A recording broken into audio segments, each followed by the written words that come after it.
Well, hey there, my friends.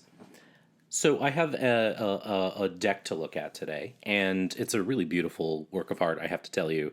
This is not a deck that was on my radar, and it was sent to me, so I didn't buy it. But I did agree to show it because I think it's really beautiful. So this is I don't even know how to pronounce this, and I don't know if there is a correct pronunciation for it because it's a word, as I'll read to you in a minute, that even the artist isn't entirely sure the root of. But it's incredible. So this is the I'm going to butcher this, the Pholarchos Tarot by Carmen Sorrenti. And it's published by Arnel Ando. And I'm a Facebook friend of Arnel's. I've also patronized her shop before, and we have sort of like-minded views of things. So she sent this to me, and it's really a beautiful deck. I think it's going to be a little bit of a divisive deck for folks. I think divisive is probably the wrong word. I think this is one that people are really going to love or really going to dislike, and I think it's going to speak to a group of people very strongly, and other people maybe not so much. And that's what art does anyway. So this is a 78 card tarot deck and booklet, and it sort of brings to mind other decks in a lot of ways. And one of the reasons why it brings a lot of decks to mind is in part because the style, although it's by one artist, changes quite a lot from card to card and suit to suit. And that's one thing that will probably bother some folks. Doesn't really bother me. I used to be very resistant to that, but I've kind of liberaled up about it, in particular because I've grown to really be fond of hand, art that I can clearly tell was made by hand. And so this was. And so there's a variety of styles. You'll see sort of photorealism, and you'll see expressionistic painting, and you'll see sketches, basically, in doodles, is what it seems like. So let me zoom in a touch here. And so this is what it looks like. Again, this is published by Arnel Ando, and her website I will remember to link below. And so here's what the box looks. It's a nice box. And the back says, "You plunge and surge onto a shore of deep belonging. Now you are vast. The waters of love dissolve your mold, yet passion is always glistening inside you, setting a course for life." Carmen Sorrenti. And then there's the website for the artist, and it's carmensorrenti.com. And then Arnel's website is on arnelart.com. And so here is the deck, and then it comes with a little guidebook. And it's an interesting guidebook. I'm going to talk a little bit about it as I go through. This is not a traditional guidebook in the sense that it doesn't so it has card meanings, but they're not what you would be accustomed to reading. And this whole set, this deck and this book, this guidebook, or really it's a little white book, but it's a little bit more substantial than that, and it's full color. So that's a nice thing. It's together, I feel like these two things sort of act as like a poem. And that's something that is really interesting to me as a tarot reader, as a writer. It's not, these aren't canned or stock descriptions of the cards, much the same way that the images aren't sort of standard card images. So let me just read a little bit to you from what the artist says at the beginning and about the Pholarchos, which I guarantee I am saying wrong. So the introduction here, and I'll just read it as it's written. "I come from mountains that plunge into the sea. The elements are forceful here, and the area is dear to old myths. In some versions, it is where Odysseus had himself tied to the mast of his ship to resist the onslaught of siren song. Greek colonies settled along the coast, and not far south was a place called Velia, where Parmenides lived in the 5th century BC. Evidence has been found of him being one of these mysterious Pholarchos. I say mysterious as it is not certain what the word means. This in itself is like a dream, already where we are set to travel unknown territory. I like to go with Peter Kingsley's idea that what is literally a Lord of the Lair is one that enters a cave and waits for big dreams that can be taken back to the community. So you can see that even in the introduction, you're not necessarily getting a traditional introduction. There's a sense of poetry to the writing and to the card descriptions, and I'll read some of them to you, so that this is not a traditional or typical experience by any stretch. All right, so let's look at the cards, and I'll try to keep things in frame.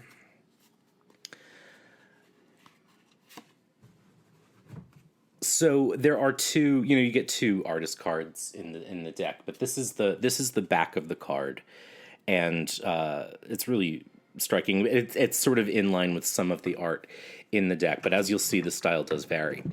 And so I think I can zoom in a little bit more. The cards are fairly large. I don't have any. Well, here's a typical Llewellyn. This is the Shadowscapes, so you can see that it's a pretty large deck. I did not have a hard time shuffling it, but it's not it's not tiny, or it's definitely larger than tarot size. All right. So black borders on the front. I'm such a fan of black borders on cards. I think I like them even more than borderless decks now.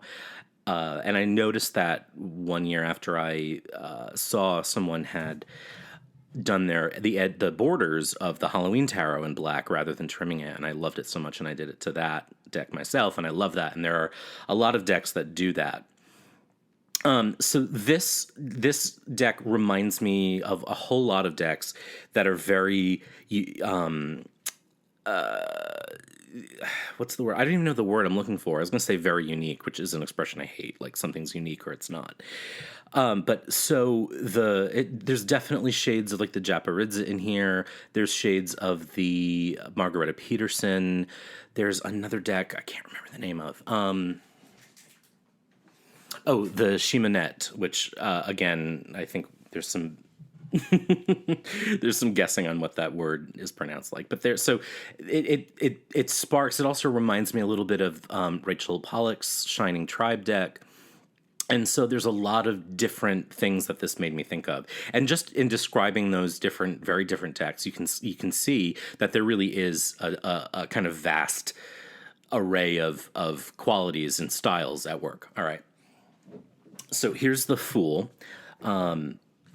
And just, again, to give you a flavor of the guidebook, I'll read a few of the descriptions as we go through. Oh, I could say, too, at the start that the names of the suits have been renamed. So there's Sparks, which is fire, Spirals, which is earth, Wings is air, and Coral is water. And so to give you a flavor of how the guidebook is written here, it says the Fool, or Zero, Fool. The unconscious speaks in dreams, and within this terrain we alchemize our beings. Will you follow your dream guide across the tracks? Will you sit unsuspecting under the white pine as the snake slips into your ear? The vital force whose knowledge is unsurpassed takes you through the varied inns of consciousness, this your pilgrimage to life. Where will vision and swift feet take you? So, again, not a canned description for the Fool at all. This is definitely an artist's interpretation and relationship to the cards. They really are beautiful. Here's the Magician, and I'll read that one too. I won't read all of them, obviously, because that would take a long time, although the descriptions are fairly short. But again, just to give you a sense. So, Magician, Mercurius, male and female both, orchestrator and instrument, dreamer and dreamed, begins the alchemical operations that each voice may partake in the great unfolding. The male head drinks from the wolf and her moon, while the female head sips the dragon and his sun. Thus opposites unite. The sky measures time that we may not know what is ripe and what is moving. Stones, waves, roots will do the same if you can perceive the echo. So definitely a sense of poetry to these cards and to this guidebook. Here's the High Priestess. Now, one thing I'll say, there are some things about the deck that, like any other deck, that I'm not a huge fan of. And one is just that the title of the card could be anywhere. And that is really a side effect of, there being no sort of place specifically designed for the title. So they've been placed wherever it's easiest to see. That, it's a small thing. For me as a reader, I like to sort of know exactly what I'm looking at as soon as I see it. But that's, again, it's a small thing. Here's this beautiful Empress card. The Emperor. Here's the Hierophant. It's definitely not Rider-Waite-Smith based, although there are some nods in that direction. You might say that there are some Thoth influences, although I'm not that well schooled on that deck. But it's its own thing, and it's a very unique... I hate that expression. Where did I start using this from? Very unique. Something's unique. Unique is a binary state.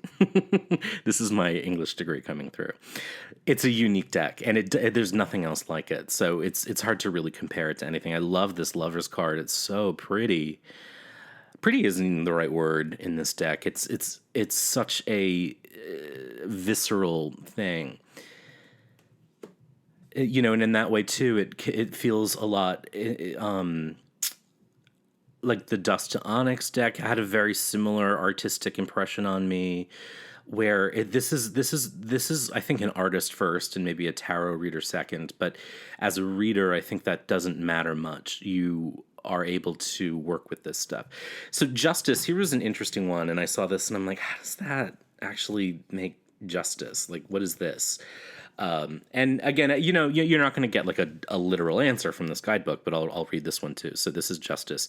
Careful honing of winged thought. There are patterns to weave along the nerve cell's soul grammar to consider. She hears what's far away and learns to translate it into words so she may use it on the scales. The Talking Raven is handmade with care and copper wiring, feathers styled in the shades of spring nights as bridge to the imaginal. Her own mind learns to think for itself, original, eloquent, and true. And what's there to say about that? It definitely is its own experience. Here's this beautiful Hermit card. I love this Wheel of Fortune. Wheels of Fortune traditionally are not my favorite card. I really love this one. I love the signs of the zodiac going around. I love the art style. I love the painting. I love the richness of it. Here's Strength, also really beautiful. The Hanged One. The Hanged One here is following in the footsteps of a lot of decks that have re-envisioned the Hanged Man as something, I think, more spiritual than it was originally intended to be in the game. But again, that's not out of line with modern tarot reading. And I think, I say this all the time, like the images only go so far with me. I also have my own history and knowledge as a reader that I pull on. And so I don't always necessarily get all that influenced by the picture. Sometimes I do, but, sometimes I don't. Here's Death, which, again, beautiful. And here's an example where you can sort of see up here, and you can see it. There's the title. It's a little difficult to see. Here's Temperance. The art is really gorgeous. There's nothing, that's not beautiful about it. This Devil card really struck me, in a way that was sort of, I think it's beautiful. Like, my instinct at first wasn't, the Devil is actually one of my favorite cards because it's one of the most versatile cards in the deck for me. But I think, again, I'll read the description. You can get a sense of what's happening here. Her tears have been falling for years. She does not know the real cause, cannot see what is taking big bites out of her like Viennese pastry. Caught in a configuration of obsession, unrelenting as hail pounding at the window. Caught. According to the legend, somewhere in the regions of Shangri-La, the peacock would eat and transmute the lethal berries into the colors of its tail. Can you bear to dance with your shadow? Hold it close till it transforms into the riches of your being. This is the core of alchemy. There's I love this Tower card so much. Oh my god, it's so beautiful. Here's the Star. The Moon. Love these owls. I'm an owl fan. I have been since I was a kid, even before they were trendy. All right, here's the Sun. And then Judgment. Really beautiful, isn't it? And then this gorgeous World. And so now we get into the suits. And so this is where you're going to see the art style vary quite drastically. So in the trumps, as you've seen, it's fairly consistent. But as we get into the suits, that changes. So here's the Ace of Sparks, and that would be Wands or Fire. Here's the Two of Sparks. So now we get into this very different style of this sort of sketch. It reminds me a lot of cave paintings or sort of early communicative art, and there's this sense of doodle and simplicity to these. It's an interesting thing. I think, there's a part of me that says, oh, did the artist just get tired of doing these really intense paintings and want to do something, a little simpler, or, was this part of the design to begin with? It doesn't bother me, but I did have that moment of thinking like, oh, this style is so different, and it just feels sort of, surprising, but in having looked at the deck a little bit over and over again, it really doesn't bother me much, but I do think that it may put some folks off from getting the deck, because once they see the trumps and they see that style, they get used to it, and this interrupts that. And then this isn't even the only art style that you're going to see as you go through. And actually the aces, like, this is one style, and then there's this style, and then we get some cards that look like the trumps, and then some cards that are completely in a different style. And so, like, if consistency is really important to you, this may bug you. It does not bug me, but I think that that's something worth, that's why walkthroughs are helpful. So I'll read as we go through the minors as well, some of the descriptions here. They're much shorter. And so this is the Two of Sparks, the Two of Wands. Gallop on my back as hooves strike the symbol of your rounded soul.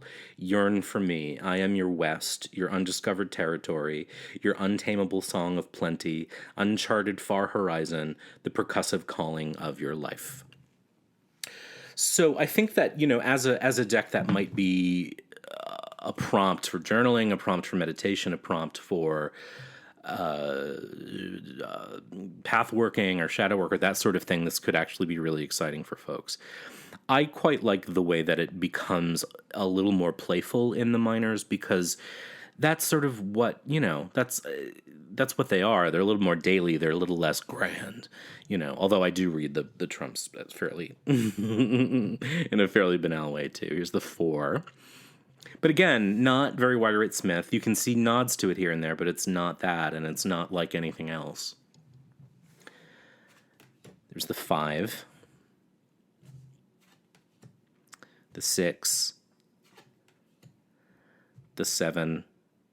I mean, I really love it a lot. I think it's pretty impressive, and it's different. It's the one thing about tarot decks that are sort of breaking from the usual is that we can get anxious at first and say, well, this isn't, is this tarot? Is this not, why is it inconsistent? Why? But like, we already have decks that sort of do all the things we're expecting. So what about decks that don't, And I think that that's interesting. Here's the 9 of Sparks, which I really like. This Phoenix and the 10. And so the core cards are a little bit different. The Page and the Knight have been replaced by the Dreamer and the Trail. Again, I'm not like the biggest lover of renaming the core cards, frankly, but it's fine. So let me read the description of the Dreamer of Sparks, which is what this is. So a small whirlwind starts at ground level, sweeping round the furniture. The black trash bags in the corner have opened, and the 2 once lifeless puppets are peeking into the room. As old fear shudders away, she pulls them out and places them on chairs. She discovers she is fond of them as her hand trails through tufts of hair. Their beauty is growing at every touch. As she caresses the boy puppet's neck, the pair open their eyes simultaneously and they smile. The light changes as they are bathed in new vision. Now, I don't see any of that anywhere in this card, right? So you really are working with a poetic mind here, looking at things from a completely different point of view. And again, why have the same deck? So now we get into a completely different style. So this went to a style that's a little more in line with the trumps, although a bit lighter. And then we have this style, which has this very photorealistic quality to it. In fact, at first I thought it was collage. I don't think it is. No, it's not. But it has a very different style. And so here's another style of art that you get. And then we go back to a very Trumpy style in this deck for the Queen, and here's the King. Again, very similar to the trumps. So the art style changes. And then we have this, as we get to the Ace of Coral, which would be the Ace of Cups, which is very similar to the art style of the Ace of Sparks.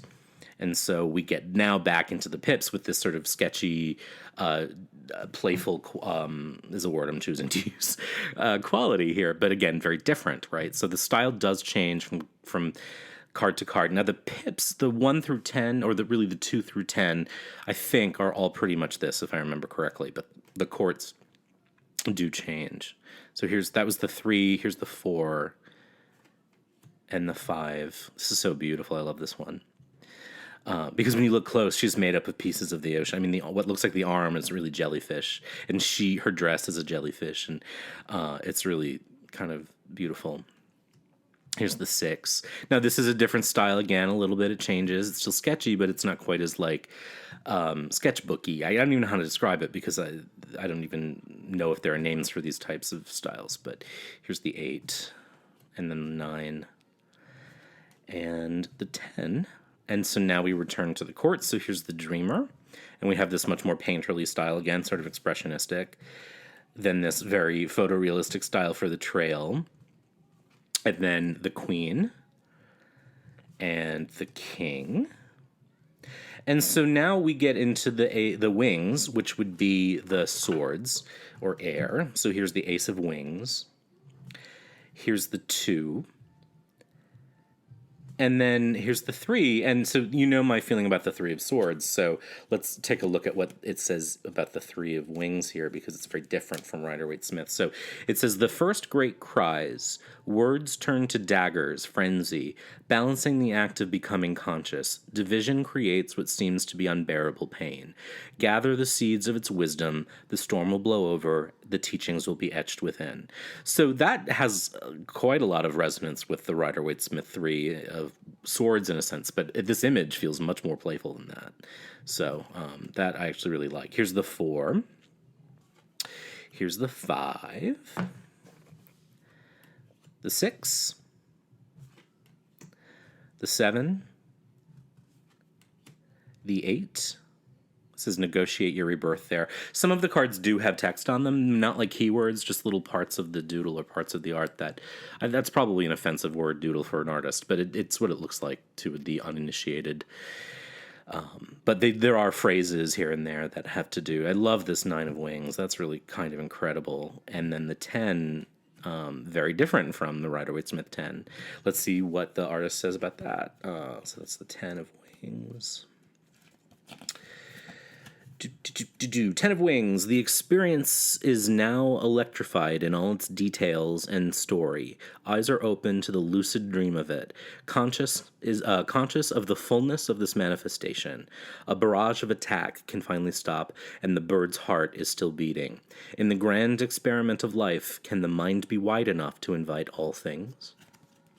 So they really do have sort of a prompt-like quality to sort of help you sit with and explore the art and the card and the meaning of the card. Here's the Dreamer of Wings, really beautiful. The Trail of Wings. And you do start to see over time that like all of the trails are these black and white sort of photorealistic pieces that are less expressionistic than the rest of the courts, but still very different from the rest of the deck. Here's the Queen, another owl, love it, and then the King. And so finally we get into the suit of spirals, which would be the coins or pentacles traditionally, or earth. So here's the Ace. Here is the 2, really beautiful. Here's the 3, I really like this one too. Here's the 4, I love pumpkins. Here's the 5 with these wolves and foxes. 6. So again, the style's a little more finessed, a little, I don't know what the words are, but again, it's a little different from what we're used to seeing. And then the 7 changes a little bit too. The 8 and the 9, the 10, and then finally we have the final court, the Dreamer of Spirals, the Trail of Spirals, the Queen of Spirals, and then the King of Spirals. Really beautiful. So gorgeous, really interesting, unusual works of art. And I know that I'm using sort of poor descriptive language here, but it's a hard deck to describe because it really is unlike anything else. So let me zoom out.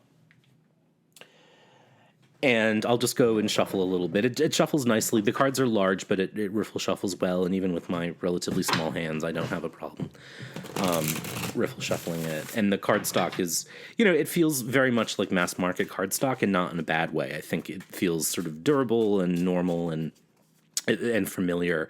And so it's not going to shock you in any way. It's not... it's not those fancy rose petal finishes that are coming, more and more popular among indie decks. But I have mixed feelings about those as I have about any other finish, which is, for example, with the Lightseer's Tarot, I have a hard time shuffling it because the cards stick to each other. They grip to each other so much. So, there's pros and cons to every finish that are out there. But this one will feel familiar and sort of comfortable for anyone who has any mass market deck out there that has relatively decent cardstock. So shuffles nicely. It's interesting. It's sort of, edging is so popular right now. If I were going to edge this, I don't know what I would do, because the front has a black border. The back has this sort of ecru border. So I don't know. Maybe another color entirely. Although I don't really edge decks that often because I have moist hands sometimes, and that gets in the way. So let's just lace them out and see how it looks. It really is an exceptionally beautiful work of art. If you are bothered by the changes in style, I mean, there's really no getting around that. But as a work of art, I think it's like walking through a gallery of this artist's spiritual mind, And when you get a spread like this, for example, where so many of the cards are so sort of sketchbook, sort of playful, and then you have these two trump cards here, the Magician and the High Priestess, and they're so different in style. I mean, it does sort of draw your attention in a very different way. So I think it's really beautiful. Time will tell if I spend a lot of time with it, but I really think it's gorgeous, and I think it's nice when new decks come out, when an artist puts a stamp on something, even if it's not a stamp that you were expecting or one that you would traditionally work with. Like, it's still something that's unusual and specific, and I think that is welcome. We already have the decks we already have, and so what is a new deck bringing to the party? I think that this one is bringing something completely different from any other deck I've ever seen, and really well produced. And the guidebook is really beautifully written. If nebulous in its interpretations, but I think that's on purpose. I think the guidebook is an invitation to explore yourself and the cards, and not necessarily meant to tell you or give you any answers. In sort of a sense, the way oracles of historical times would do. We've talked about the Oracle of Delphi in the past, and how really the messages that came out of it really made no sense. The messages themselves had to be interpreted. So I think that there's a sort of Delphic quality to the guidebook, which I would wager is probably the point. It's sort of the point of the poetry. It's to take you beyond the literal. And I think that this deck is really an invitation to go beyond the literal. And even in changing its art style, I think it's inviting you to sort of break your expectations. So we go through the trumps and we get used to that rich palette, and then we get into the black and white aces, and then these more playful sketch-like, even comic book style in some cases, trumps, and then we go back to a sort of different palette for the Dreamers, and black and white again for the Trails, and then more Trump-like qualities for the Queen and the Ace. Like, I think it's asking you to sort of challenge expectations and look at things in unexpected ways. And that, is something that tarot can do. But like, when we get used to the same images and the same styles over and over again, we can get lulled into habit. And so I feel like, thinking like an artist, part of it is an attempt to sort of invite us to look closer, look deeper, look different. So that is the Pholarchos Tarot, 78-card deck and booklet by Carmen Sorrentini, published by Arnel Ondo at Arnel Art. And again, you can find information below. You can also see some up close. If you have the Cartomancer, this most recent issue showcases a couple of the cards in their new tarot art section, so you can see them a little more up close than I'm able to show you here. But hope this was interesting, and hope to talk to you soon. Bye.